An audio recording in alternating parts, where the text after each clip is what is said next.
Flight 307 का सफ़र एक रोशन airport की चमक से शुरू हुआ, जहां रनवे की रोशनियां आसमान तक एक नया रास्ता बनाती नजर आती थी।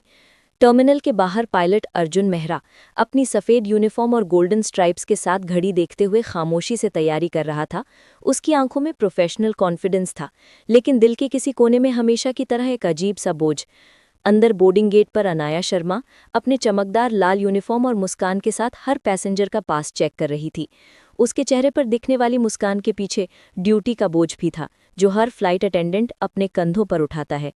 कबीर खान, एक थका हुआ बिजनेसमैन, अपने ब्रीफकेस को कस के पकड़कर लाइन में खड़ा था। उसके चेहरे पर टेंशन साफ लिखी थी, जैसे वो प्लेन के सफ़र में भी अपने बिजनेस डील से आज़ाद नहीं हो पा रहा। मीरा जोशी, एक चंचल कॉलेज लड़की, पीली कुर्ती और जीन्स में अपने पहले सोलो ट्रिप के लिए बेपनाह खुशी से भरी हुई थी। उसके चेहरे की मासूमियत और आंखों की चमक सबको आकर्षित कर रही थी। और छोटा रोहन, जिसके हाथों में एक टॉय प्लेन था, एक्साइटमेंट के मारे कूद कूद कर अपनी माँ को परेशान कर रहा था।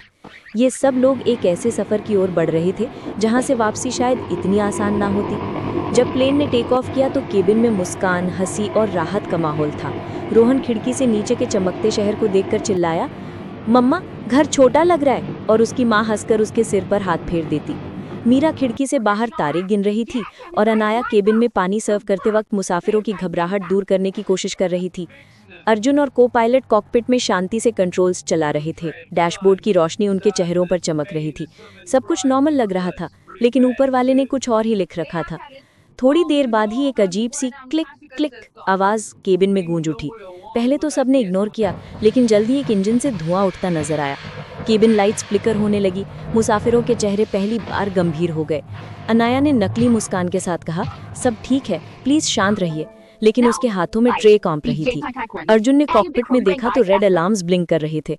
उसने कंट्रोल स्टिक कस के पकड़ लिया और चिल्लाया, मेडे मेडे, फ्लाइट 307 इन इमरजेंसी। मगर रेडियो से सिर्फ स्टैटिक आई। केबिन में चीखों और दुआओं का तूफान उठ गया। कबीर अपना ब्रीफकेस कस के पकड़कर जम गया। मीरा ने रोहन को अपनी बाहों में ले लिया और उसे चिल्लाते हुए कहा, डोंट वरी, सब ठीक होगा। अर्जुन ने अपनी सारी ट्रेनिंग याद करके जहाज को संभालने की कोशिश की, लेकिन इंजन पूरी तरह फेल हो गया। प्लेन नीचे की ओर झुकने लगा। लोगों की चीखें और तेज हो गई। ओवरहेड बैग्स गिरने लगे। खिड़कियों के बाहर सिर्फ अंधेरा था।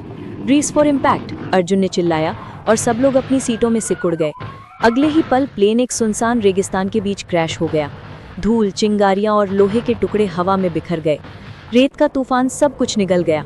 जब धूल बैठी तो बस चीखों की आवाज़ और टूट फूट की खामोशी थी। कुछ मुसाफिर मरे हुए जिस्म की तरह बिखर गए थे, लेकिन चंद लोग, अर्जुन, अनाया, कबीर, मीरा और छोटा रोहन, अभी भी जिंदा थे।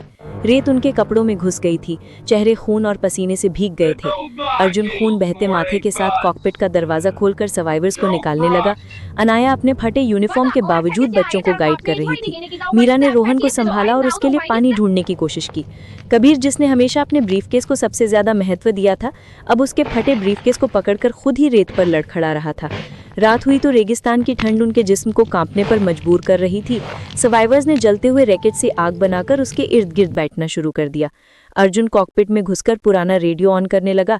स्टैटिक की आवाज ने सबको अंधेरों में उम्मीद और घबराहट दोनों दी।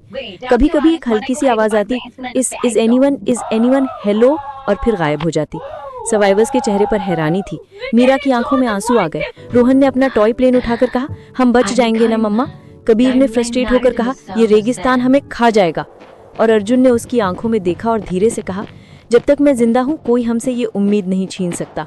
दिन के वक्त धूप जलती हुई तलवार की तरह उन पर गिरती। पैर रेत पर चलकर जलते जाते, पानी का एक कतरा भी न मिलता। सर्वाइवर्स ने प्लेन के शीशे का टुकड़ा इस्तेमाल करके सूरज की रोशनी से सिग्नल बनाया, शायद कोई रेस्क्यू प्लेन इसे देख ले। रात में जब तारे चमकते तो उनके दिलों में उम्मीद जगती, लेकिन खौफ भी। एक रात जब सब आग के इर्द गिर्द बैठे थे, अचानक उन्होंने रेत पर कदमों की आवाज़ सुनी। सबकी सांसें रुक गई। मीरा ने रोहन को कस के पकड़ लिया। अनाया की आंखों में डर था। कबीर ने अपने फटे ब्रीफकेस का एक मेटल टुकड़ा हथियार की तरह उठा लिया और अर्जुन ने प्लेन का एक तेज टुकड़ा कस के पकड़कर अंधेरे में घूर कर देखा। दूर चांदनी में कुछ सियाह साए रेत के टीलों पर हिलते हुए दिख रहे थे।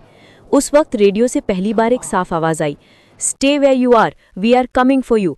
सर्वाइवर्स ने एक दूसरे की तरफ देखा। मीरा के चेहरे पर उम्मीद की चमक थी, अनाया के होंठों पर दुआ थी, कबीर के चेहरे पर शक था, रोहन के चेहरे पर मासूम मुस्कान थी और अर्जुन के चेहरे पर एक साइलेंट प्रॉमिस था कि वो इन्हें घर लेकर जाएगा।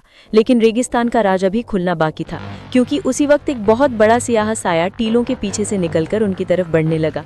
रेत का तूफान उसके इर्द गिर्द घूम रहे थे और सर्वाइवर्स समझ नहीं पा रहे थे कि ये उनका रेस्क्यूअर है या उनकी मौत का पैगंबर।